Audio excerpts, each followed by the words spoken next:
Hello friends, welcome to our YouTube channel quizzer book. आज हम BEd entrance exam की श्रृंखला में अनिवार्य प्रश्न पत्र के पार्ट बी अर्थात भाषा के अंतर्गत हिंदी भाषा का डिटेल्ड डिस्कशन करेंगे। डिस्कशन शुरुआत करने से पहले अभी तक जिसने भी चैनल को सब्सक्राइब नहीं किया है सब्सक्राइब कर ले। साथ ही साथ हमारी वेबसाइट quizerbook.com पर जाकर स्पीड टेस्ट दे सकता है, अपने नॉलेज को चेक कर सकता है। चलिए अपना डिस्कशन शुरुआत करते हैं। फर्स्ट क्वेश्चन, श वर्ण का उच्चारण स्थान है। ऑप्शंस आर मूर्धा, कंठ, ताल, दंत। हिंदी वर्णमाला में श, स, श, ह चार वर्ण को किन नामों से जाना जाता है? वो ऊष्म या संघर्षी व्यंजन के नाम से जाना जाता है। ऐसा क्यों कहा गया है? तो क्योंकि इनके उच्चारण के समय हवा मुंह से किसी स्थान विशेष पर घर्षण करते हुए निकलती है, इसलिए इन्हें ऊष्म या संघर्षी व्यंजन कहा जाता है। अब उच्चारण स्थान से रिलेटेड बात कर लेते हैं। तो हमारे ये चार शब्द, चार वर्ण श, श, स और ह, इनका उच्चारण स्थान क्या क्या है? तो इस पहले वाले श का उच्चारण स्थान तालु है, इस षटकोण वाले श का मूर्धा, स दंत और ह का कंठ। तो यहाँ पे आपको कौन सा ऑप्शन सही होगा? ऑप्शन नंबर सी अर्थात तालु। नेक्स्ट क्वेश्चन, इनमें से पकड़ी कौन सा शब्द है? ऑप्शंस आर तत्सम, विदेशज, देशज, तद्भव। अब शब्द को हिंदी में उत्पत्ति या स्रोत के आधार पर कितने भागों में बांटा गया है? 5 भागों में। तत्सम, तद्भव, देशज, विदेशज और संकर शब्द। अब यहाँ ऑप्शन में कौन कौन से हैं? 4 ऑप्शन हैं। तो सबसे पहले जान लेते हैं तत्सम शब्द कौन से होते हैं। तत्सम शब्द वे शब्द हैं जो सीधे संस्कृत से हमारी हिंदी भाषा में जुड़ गए हैं आके। विदेशज शब्द वे शब्द जो विदेशी भाषाओं से हमारी बोलचाल की भाषा अर्थात हिंदी में जुड़ गए हैं। देशज शब्द वे शब्द जिनकी उत्पत्ति के बारे में हमें जानकारी नहीं है, अर्थात वे बहुत पहले लोग प्रचलित थे और वो आज तक उसी चलन में चले आ रहे हैं। तद्भव शब्द वे शब्द हैं जो संस्कृत से तो आए हैं पर उनमें कोई विकार अर्थात परिवर्तन होने के बाद अपनी भाषा में हिंदी में शामिल किया गया है। तो इनमें से पगड़ी कौन सा शब्द है? तो पगड़ी हमारा देशज शब्द है। कैसा शब्द है? देशज शब्द। तो यहाँ पे ऑप्शन कौन सा सही होगा? ऑप्शन नंबर सी अर्थात देशज। चलिए नेक्स्ट क्वेश्चन, आप बीती में कौन सा समास है? सबसे पहले ये जान लेते हैं समास क्या है। समास का शाब्दिक अर्थ क्या है? संक्षेपीकरण, अर्थात 2 या 2 से अधिक शब्दों से बना नवीन और सार्थक शब्द ही समास कहलाता है। समास के कितने भेद हैं? 5 भेद हैं। अव्ययभाव, तत्पुरुष, द्विग, द्वंद्व, कर्मधारय और बहुव्रीहि। यहाँ पे ऑप्शन कौन कौन से हैं? द्विग समास, कर्मधारय समास, तत्पुरुष समास और द्वंद्व समास। द्विग समास के बारे में जान लेते हैं, जिसमें पहला शब्द संख्यावाचक होता है। कर्मधारय समास में पूर्व पद और उत्तर पद के बीच में विशेषण विशेष का संबंध होता है। तत्पुरुष समास में समास विग्रह करने पर कारक चिन्हों का लोप के जानकारी होती है। और द्वंद्व समास में दोनों पद प्रधान हो तथा विग्रह करने पर और, एवं, या, अथवा का लगा हो तो वहाँ पे द्वंद्व समास होता है। चलिए आप बीती का समास विग्रह करते हैं। आप बीती, आप पर बीती। तो इसका समास विग्रह करने पर कौन सा कारक चिन्ह आया है? पर। तो इसका मतलब ये कौन सा समास होगा? हमारा तत्पुरुष समास होगा। तो ऑप्शन कौन सा सही है? ऑप्शन सी अर्थात तत्पुरुष समास। नेक्स्ट क्वेश्चन, निम्नांकित एक शब्द में उपसर्ग नहीं लगा है। ऑप्शन आर अपवाद, ओढ़ना, प्रभाव, पराजय। तो साफ साफ दिख रहा है ऑप्शन ए अपवाद। अपवाद में उपसर्ग कौन सी चीज होती है? उपसर्ग वे पद हैं जो किसी शब्द के आदि अर्थात शुरुआत में जुड़कर एक नवीन शब्द का रचना करते हैं। तो अपवाद में इसका संधि विच्छेद, इन शब्दों में हम उपसर्ग निकालते हैं। अपवाद में अप प्लस वाद, प्रभाव में प्र प्लस भाव, पराजय में परा प्लस जय। तो इसका मतलब इन सभी शब्द में कुछ ना कुछ आदि में जुड़कर इनका नवीन शब्द की रचना कर रहा है। एक शब्द ऐसा ओढ़ना है जिसका विग्रह उपसर्ग इसमें नहीं अलग करते। ओ प्लस अड़ना कोई शब्द नहीं है, तो इसलिए ऑप्शन बी ओढ़ना सही है, इसमें कोई उपसर्ग नहीं लगा है। नेक्स्ट क्वेश्चन, अंकित ने गाना गाया होगा वाक्य किस काल में है? ऑप्शन आर वर्तमान काल, भूतकाल, भविष्यकाल, अनिश्चित काल। चलिए वाक्य पे आते हैं। अंकित ने गाना गाया होगा, वाक्य को पढ़ने से क्या लग रहा है? क्रिया के भूतकाल में संपन्न होने में संदेह जताया जा रहा है। तो इसका मतलब क्या है? यह सेंटेंस किस काल का है? भूतकाल का, अर्थात ऑप्शन बी। भूतकाल में भी भूतकाल को कितने भेदों में बांटा गया है? 6 भेदों में, जो है सामान्य भूत, आसन्न भूत, पूर्ण भूत, अपूर्ण भूत, संदिग्ध भूत और हेतुमत भूत। इसमें संदिग्ध भूत और हेतुमत भूत इम्पॉर्टेंट है। संदिग्ध में क्रिया भूतकाल में संपन्न होने में संदेह जताया जाता है, अर्थात जैसे उसने पत्र पढ़ लिया होगा। हेतु में क्रिया भूतकाल में होने वाली थी परंतु किसी कारण संपन्न नहीं हो पाई, जैसे लिखा जाता है वह जरूर आते। अब आगे कुछ भी जोड़ लिए तो ये कैसा सेंटेंस है? हेतुमत। अब इसमें एक और इम्पॉर्टेंट है, आसन्न भूत।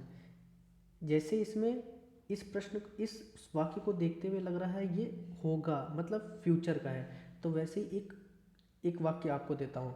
जैसे मैंने पुस्तक पढ़ी है, ये आप बताइए किस काल का है? ये भूतकाल का, जिसमें आसन्न भूत का है। तो आसन्न भूत में क्या होता है? क्रिया तत्काल समाप्त हुई लगती है।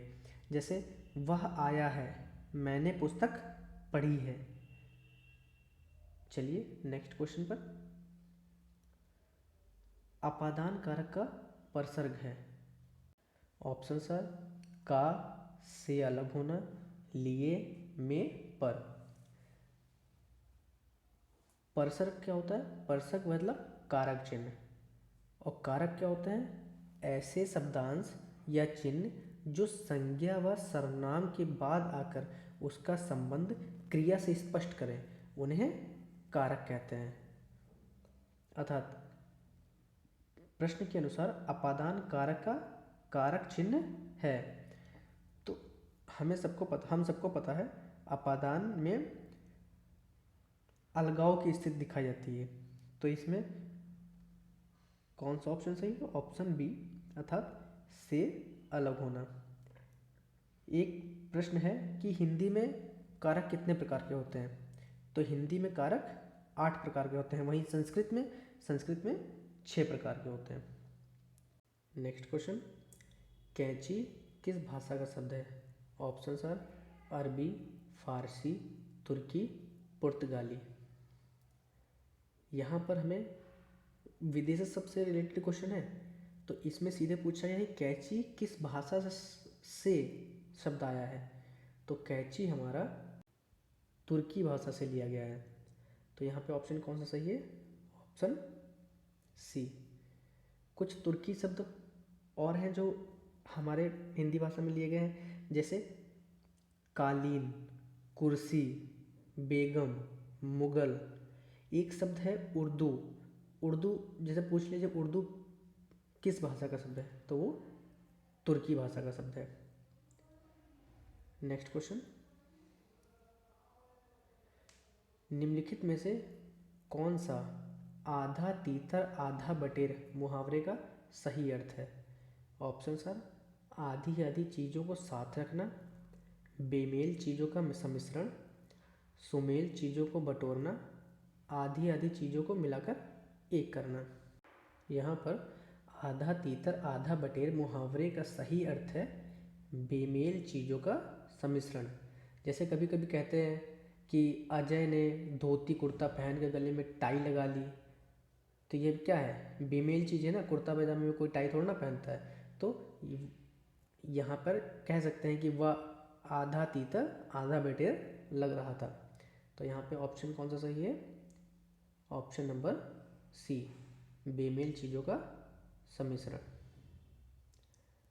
नेक्स्ट क्वेश्चन, अनुज शब्द को स्त्रीवाचक बनाने के लिए किस प्रत्यय का प्रयोग होगा? ऑप्शन इक, आ, ई, ईय। प्रत्यय क्या होते हैं? प्रत्यय वे शब्द पद हैं जो शब्द के अंत में जुड़ते हैं। तो यहाँ पे क्या होगा? चलिए ये सभी प्रत्यय मूल शब्द अनुज में जोड़ के देखते हैं। अनुज में अगर इक जोड़ते हैं तो अनुजिक, कोई शब्द नहीं बना। अनुज में बड़ी जोड़ते हैं तो अनुजी, कोई शब्द नहीं। अनुज में ईए जोड़ते हैं तो अनुजीय, कोई शब्द नहीं। लास्ट में अगर अनुज में बड़ा अनुजा आ जोड़ते हैं अनुजा, तो ये एक शब्द बन गया। तो अर्थात ऑप्शन कौन सा सही है? ऑप्शन नंबर बी, आ, जिससे हम एक नए शब्द बना रहे हैं। नेक्स्ट क्वेश्चन, इंद्रियों को वश में रखने वाले का एक शब्द होगा।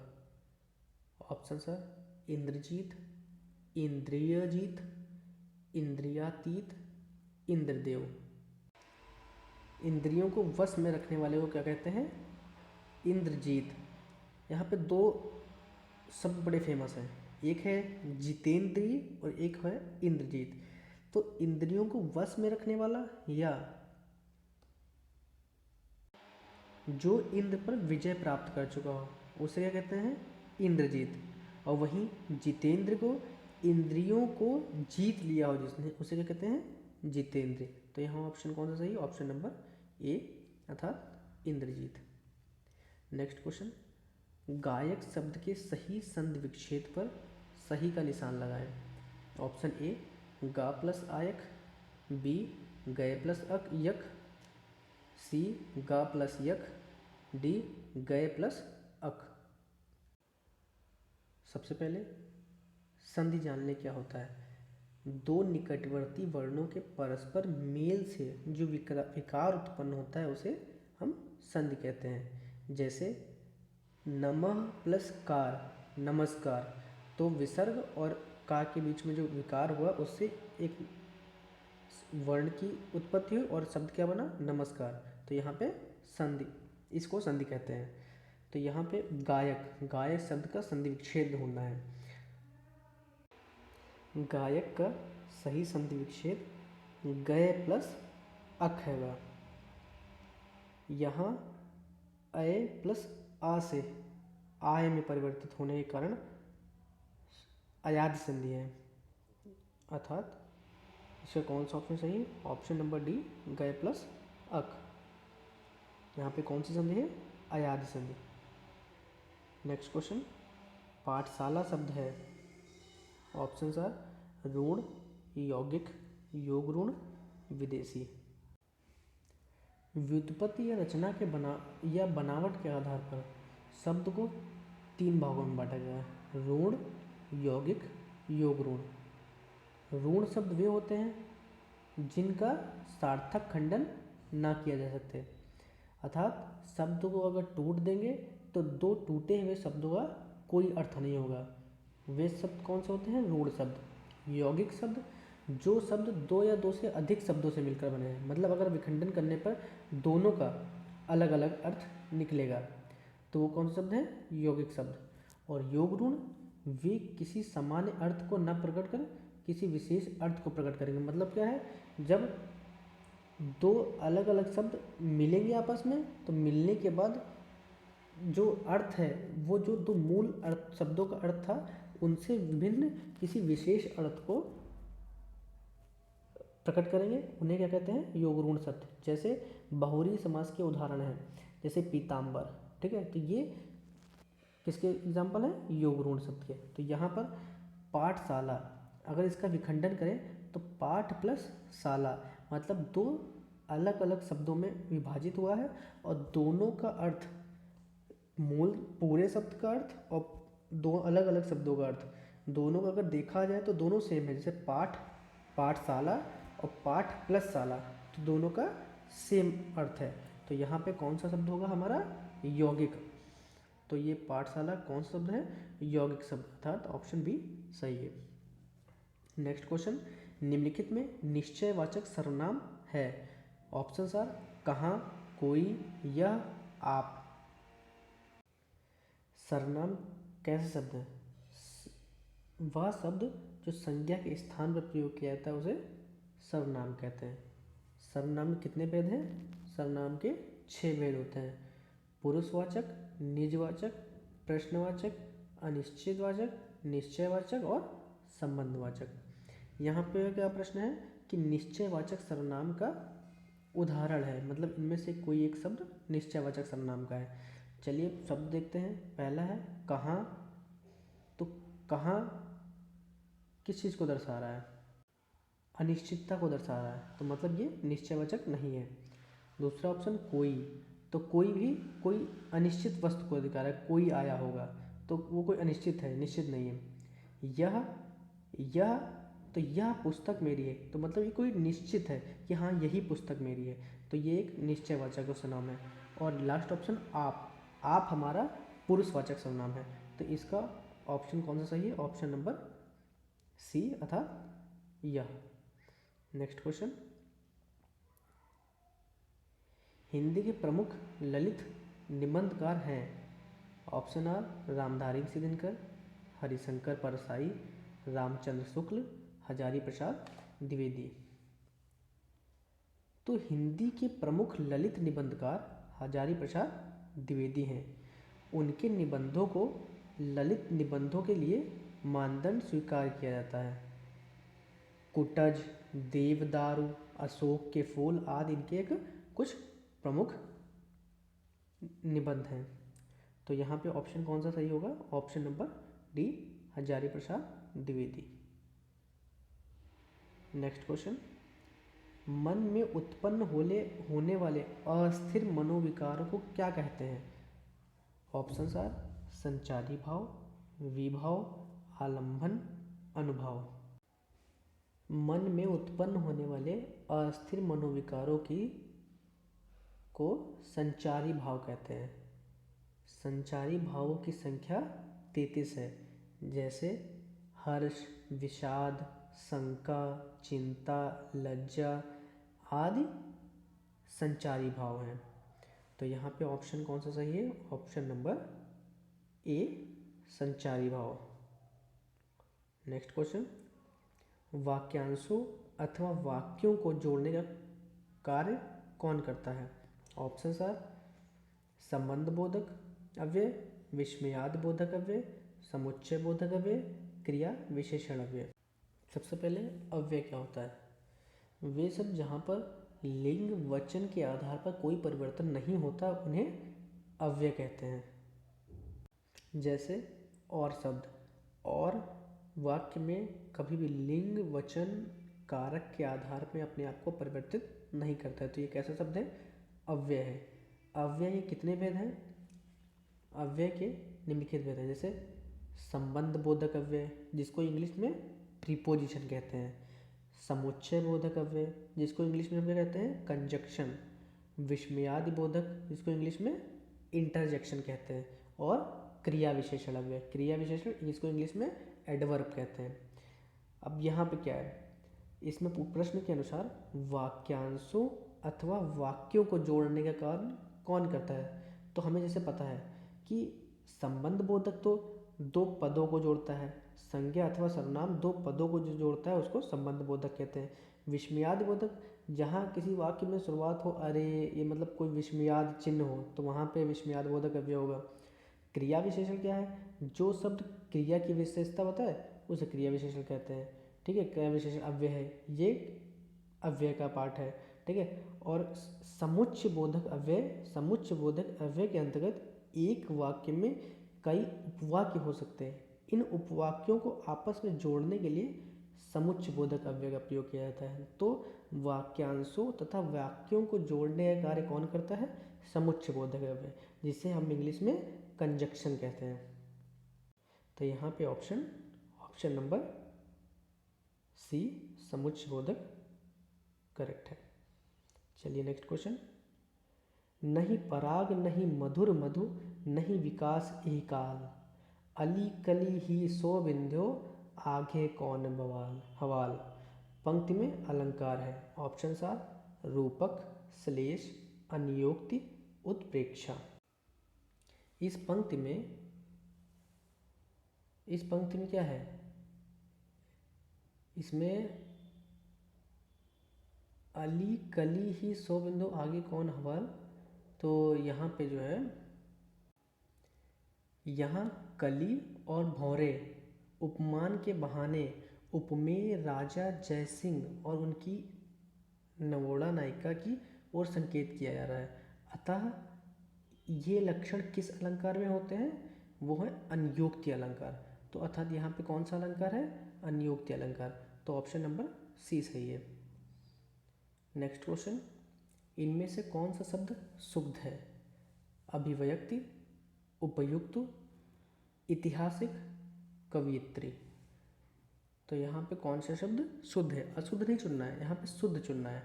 तो जैसे फर्स्ट ऑप्शन अभिव्यक्ति, अभिव्यक्ति भी पता है यहाँ पे आधा वा होना चाहिए था, तो ये गलत हो गया। उपयुक्त, नेक्स्ट क्वेश्चन। ऐतिहासिक, ऐतिहासिक नहीं होती, ऐतिहासिक होता है। कवियत्री, यहाँ पे कवियत्री होता है, यहाँ पे ही मात्रा होती।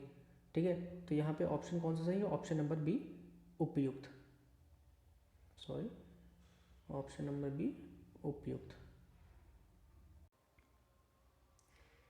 यह निम्नलिखित चिन्ह है। इस क्वेश्चन में ऑप्शंस है उद्धरण चिन्ह, लाघव चिन्ह, विवरण चिन्ह, विस्मयादि बोधक चिन्ह। तो उद्धरण चिन्ह का चिन्ह क्या होता है? उद्धरण चिन्ह का दो, जब कोई स्टेटमेंट लिखते हैं तो हम किस चिन्ह का यूज करते हैं? उद्धरण चिन्ह का। लाघव चिन्ह, लाघव चिन्ह जैसे डॉक्टर में, इंजीनियर में आगे एक चिन्ह लगाते हैं तो उसको हम क्या कहते हैं? इस शॉर्ट में लिखने के लिए, तो उसको लाघव चिन्ह कहते हैं। विवरण चिन्ह, विवरण चिन्ह होता है किसी चीज़ को विवरण देने के लिए, तो ये विवरण चिन्ह है। विस्मयादि बोधक चिन्ह जिसमें, तो ये हमारा दिया हुआ चिन्ह कौन सा चिन्ह है? विस्मयादि बोधक चिन्ह, option number D. Next question. लक्ष्य शब्द के दो अर्थ हैं। ऑप्शन आर गति या चाल, नाम और बल, सही उद्देश्य, उद्देश्य और निशाना। इस प्रश्न में लक्ष्य क्या है? गोल, जिसको हम क्या कहते हैं? उद्देश्य या निशाना। तो यहाँ पे ऑप्शन कौन सा सही होगा? ऑप्शन नंबर सी। वे शब्द जिनके कई सारे अर्थ होते हैं उनको क्या कहते हैं? अनेकार्थक शब्द। तो ये लक्ष्य के दो अर्थ कौन कौन से हैं? उद्देश्य और निशाना, अर्थात option number C. Next question. सौंदर्य और प्रेम के कवि कहे जाते हैं। ऑप्शन आर रामधारी सिंह दिनकर, मैथिली शरण गुप्त, जयशंकर प्रसाद, सूर्यकांत त्रिपाठी, निराला। तो सौंदर्य और प्रेम के कवि किसे कहा जाता है? सौंदर्य और प्रेम का कवि जयशंकर प्रसाद को कहा जाता है।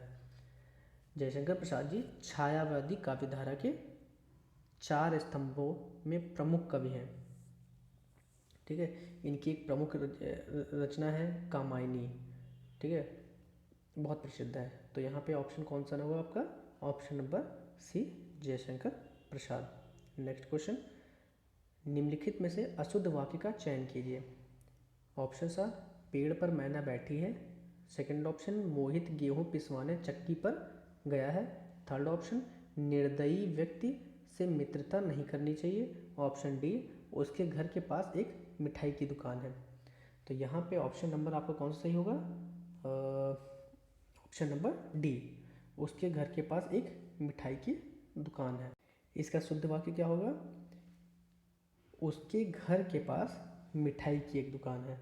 तो ये यहाँ पे कौन सा ऑप्शन सही होगा? Option number D. Next question, Yashoda शब्द में कौन सी संधि है? स्वर संधि, व्यंजन संधि, विसर्ग संधि और गुण संधि। अगर यशोदा का संधि विच्छेद करें तो हम क्या पाएंगे? इसका होगा यशः प्लस द। ठीक है, तो यहाँ पे विसर्ग और आ आने पर आ मिल जाएंगे और क्या बना देंगे? ओ। ठीक है, तो यहाँ पे कौन सी संधि होगी? विसर्ग संधि। ऑप्शन नंबर सी, यशोदा में कौन सी संधि है? विसर्ग संधि। नेक्स्ट क्वेश्चन, निम्नलिखित में से ऋण शब्द कौन सा है? ऊपर हमने बताया है ऋण शब्द कौन सा शब्द है? जो विखंडन नहीं होता, जिनको तोड़ने पे कोई सार्थक शब्द आपको नहीं मिलेगा। ठीक है, तो ऑप्शन आर सरल, राजपुत्र, विज्ञान, चौपाई। अब यहाँ पे देखिए सेकंड ऑप्शन जैसे राजपुत्र, अब इस दो शब्द को अलग करें, राज प्लस पुत्र, तो ये तो हो गए। ठीक है, नेक्स्ट ऑप्शन डी ऑप्शन है चौपाई, चौ प्लस पाई, तो इनको भी तोड़ा जा सकता है। विज्ञान में वी प्लस ज्ञान, दो सरल शब्दों में टूट गया। ठीक है, अब ऑप्शन नंबर ए है सरल, इसको अगर तोड़ते हैं स प्लस रल या फिर सर प्लस ला, तो इन कोई सार्थक शब्दों में नहीं टूट रहा है, तो इसलिए ऑप्शन कौन सा सही होगा? ऑप्शन नंबर ए सरल। नेक्स्ट क्वेश्चन, श्रव्य काव्य के अंतर्गत आते हैं। पहला ऑप्शन नाटक और प्रहसन, सेकंड ऑप्शन कहानी और कविता, थर्ड ऑप्शन नाटक और व्यंग्य, फोर्थ ऑप्शन प्रहसन और कहानी। तो जिस काव्य का रसास्वादन दूसरे से सुनकर या स्वयं पढ़कर किया जाता है उसे हम श्रव्य काव्य कहते हैं। इन ऑप्शन में कहानी और कविता, ऑप्शन नंबर बी, ये दोनों कैसे किनके अंतर्गत आते हैं? श्रव्य काव्य के अंतर्गत आते हैं। तो यहाँ पे ऑप्शन नंबर आपको कौन सा सही होगा? Option number B. Next question, चपला का पर्यायवाची है। फर्स्ट ऑप्शन ज्वाला, कंजूस, दामिनी, भगिनी। तो चपला का पर्यायवाची क्या होगा? चपला का पर्यायवाची आपका दामिनी होगा। ठीक है, इसके अन्य पर्यायवाची भी जैसे हैं चंचला, विद्युत, ठीक है, सौदामिनी, तो ये आपके चपला के पर्यायवाची हैं। तो option number C. Next question, रिजु का विलोम शब्द है। तो रिजु का मतलब क्या होता है? टेढ़ा मेढ़ा। रिजु का मतलब होता है स्ट्रेट। तो यहाँ पे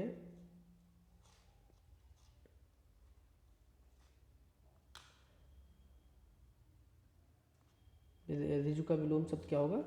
रिजु का विलोम शब्द होगा वक्र, अर्थात option number B. Next question, रात में विचरण करने वाला के लिए एक शब्द है। ऑप्शन आर निशाकर, वंचर, तमचोर, निशाचर। तो जैसा आप सबको पता है कि कभी कभी कोई बच्चे रात भर टहलते हैं तो उन्हें ये कहते हैं कि क्या निशाचर हो क्या? तो रात में विचरण करने वाले के लिए एक शब्द क्या है? निशाचर। तो यहाँ पे ऑप्शन क्या होगा? ऑप्शन नंबर डी, अर्थात निशाचर। अब निशाकर क्या है? तो निशा करने वाला, अर्थात चंद्रमा का निशाकर कहते हैं।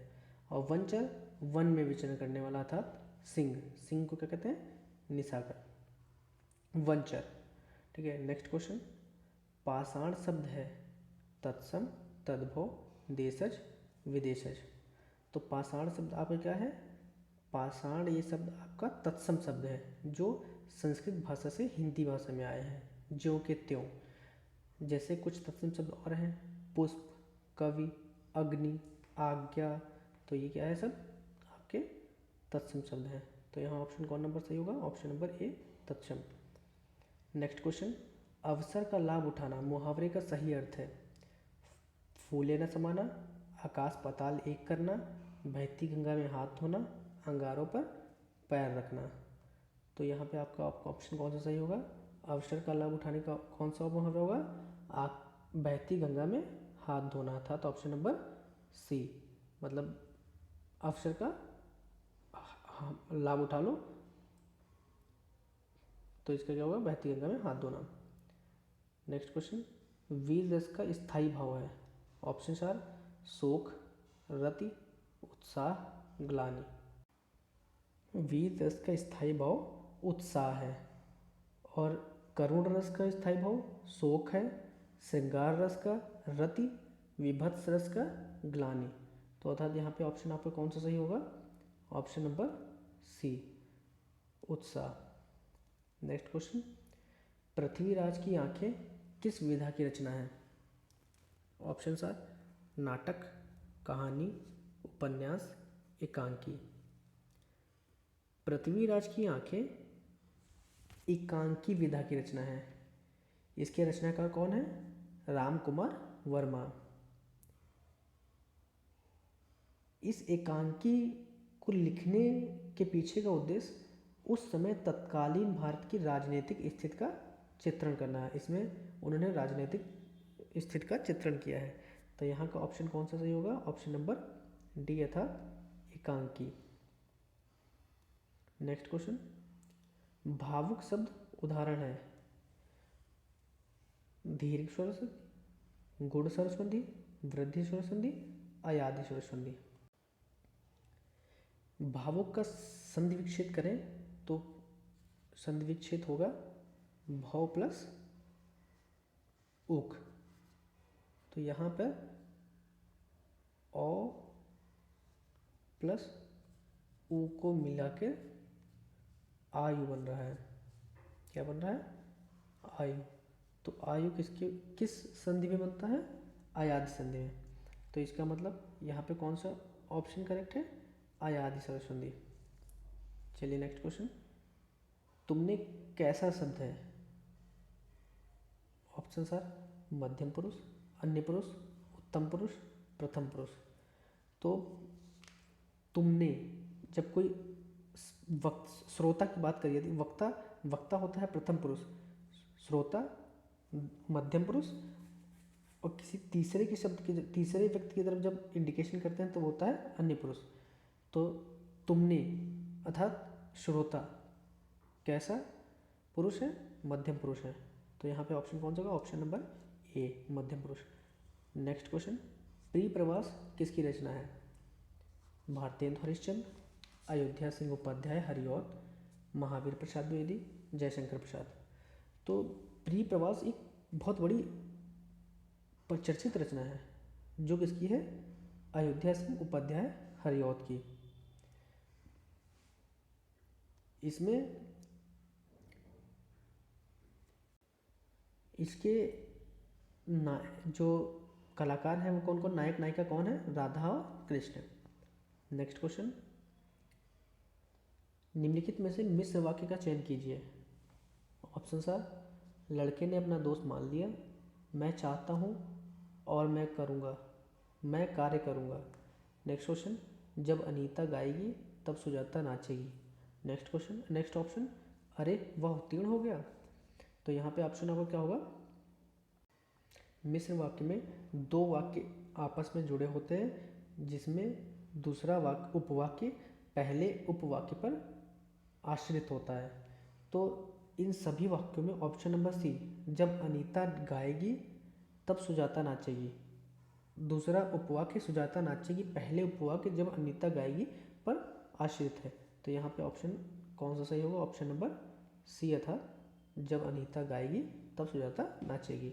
नेक्स्ट क्वेश्चन, अंजलि बहुत थोड़ा भोजन करती है, वाक्य में क्रिया विशेषण है। ऑप्शन सर, अंजलि बहुत भोजन करती है। यहाँ वाक्य में क्या पूछा है? क्रिया विशेषण। शब्द से स्पष्ट है कि क्रिया की विशेषता बताने वाले को क्रिया विशेषण कहते हैं। अर्थात क्रिया, या इस वाक्य में क्रिया क्या है? भोजन करना। भोजन करना क्या है? करना जो है यहाँ पे क्रिया है। तो अब इसकी विशेषता कौन बता रहा है? थोड़ा,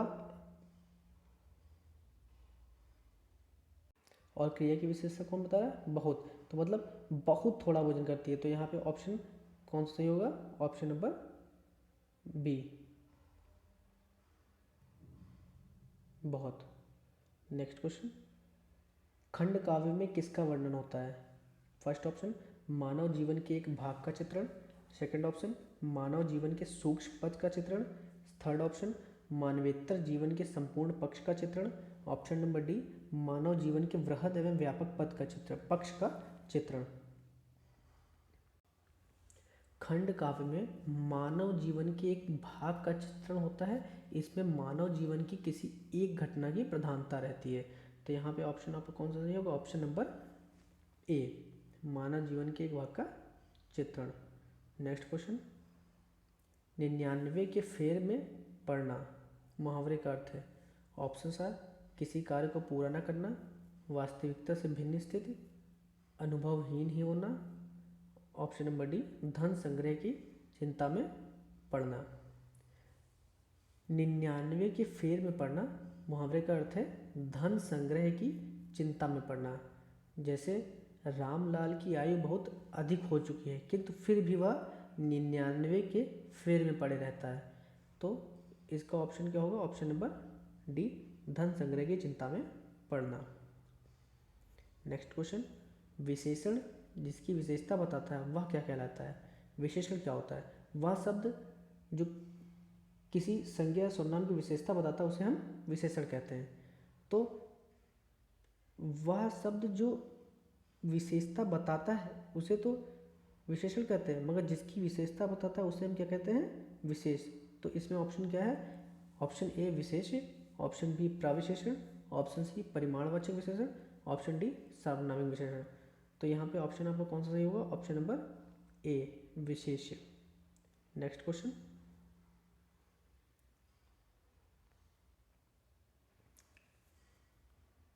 उद्यत का विलोम शब्द है। तो ऑप्शन आर, विनय, अवनति, अनुदार, विनीत। विनय का अपोजिट क्या होगा? अविनय। अवनति का उन्नति, अनुदार का उदार, और उद्यत का क्या हुआ? विनीत। तो यहाँ पे ऑप्शन नंबर आपका कौन सा सही है? Option number D, Vineet. Next question, छमाही में कौन सा समास है? अभी ऊपर आपको बताया था कि जिस शब्द में पूर्व पद गणनावाचक हो, अर्थात किसी गणना हो, तो वहाँ पे कौन सा समास होता है? द्विगु समास। तो यहाँ पे आपको कौन सा ऑप्शन चाहिए होगा? ऑप्शन नंबर बी अर्थात द्विगु समास। नेक्स्ट क्वेश्चन, समुद्र में लगने वाली आग के लिए एक शब्द होगा। जठराग्नि, दावाग्नि, वनाग्नि, बड़वाग्नि। यहाँ पे पहला ऑप्शन जठराग्नि पेट की आग को कहते हैं। सेकंड ऑप्शन दावाग्नि जंगल में लगने वाली आग। लास्ट ऑप्शन वनाग्नि वन की आग। पर जो समुद्र में लगने वाली आग होता है उसको क्या कहते हैं हम लोग? बड़वाग्नि। तो ऑप्शन नंबर सी सही है। नेक्स्ट क्वेश्चन, भाव और मनोविकार किसकी रचना है? ऑप्शन आर अज्ञेय, रामचंद्र शुक्ल, नगेंद्र, महादेवी वर्मा। तो यह सीधा है कि यह रामचंद्र शुक्ल की रचना है। भाव और मनोविकार किसकी रचना है? रामचंद्र शुक्ल की। नेक्स्ट क्वेश्चन, काव्य के शोभा कारक धर्म किसे कहा माना जाता है? तो ऑप्शन आर रस, छंद, अलंकार, शब्द शक्ति। तो काव्य के शोभाधारक धर्म किसे कहते हैं हम लोग? अलंकार को। तो यहाँ ऑप्शन कौन सा सही है? ऑप्शन नंबर सी, अलंकार। नेक्स्ट क्वेश्चन, वेधशाला शब्द है, ऑप्शन आर योग ऋण, यौगिक ऋण, अयौगिक। वेधशाला को अगर हम लोग तोड़ें तो ये वेद प्लस शाला, और वेधशाला जो मूल शब्द का अर्थ है वही तोड़ने के बाद वेद प्लस शाला सेम अर्थ को प्रकट कर रहा है, तो इसलिए यहाँ पे ये कैसा शब्द है? यौगिक शब्द है। तो यहाँ पे ऑप्शन नंबर कौन सा सही होगा? Option number B. Next question, प्रबंध काव्य के कुल कितने भेद बताए गए हैं? 2, 3, 4 या 5? तो प्रबंध काव्य काव्य की वह रचना है जिसमें कथा या घटना क्रम में चलती है, इनके बीच क्रम नहीं टूटता है। प्रबंध काव्य के 2 भेद होते हैं, महाकाव्य और खंड काव्य। तो ऑप्शन नंबर कौन सा सही है? ऑप्शन नंबर ए अर्थात 2। नेक्स्ट क्वेश्चन, दिगंबर शब्द का संधि विच्छेद है। हम सबको पता है दिगंबर में कौन सी संधि है? दिगंबर में व्यंजन संधि है। तो इसका संधि विच्छेद सही क्या होगा? दिक प्लस अंबर। तो यहाँ ऑप्शन आपको कौन सा सही होगा? ऑप्शन नंबर बी अर्थात दिक प्लस अंबर। नेक्स्ट क्वेश्चन, अधिमानता में प्रयुक्त उपसर्ग बताएं। ऑप्शन आर अ, अध, थर्ड ऑप्शन अधि, फोर्थ ऑप्शन ता। तो अधिमानता शब्द में अधि उपसर्ग है, तो यहाँ पे ऑप्शन आपको कौन सा सही है? ऑप्शन नंबर सी अर्थात अधि। लास्ट क्वेश्चन, बंधन किसका प्रतीक है? फर्स्ट ऑप्शन स्वाधीनता का, सेकंड ऑप्शन अकेलेपन का, थर्ड ऑप्शन गुलामी का, फोर्थ ऑप्शन असमानता का। तो बंधन किसका प्रतीक है? बंधन गुलामी का प्रतीक है। तो अर्थात इसका ऑप्शन नंबर कौन सा सही है? ऑप्शन नंबर सी अर्थात गुलामी। अगर आपको हमारी मेहनत अच्छी लगी हो, वीडियो अच्छी लगी हो, तो वीडियो को लाइक करें और सब्सक्राइब करें।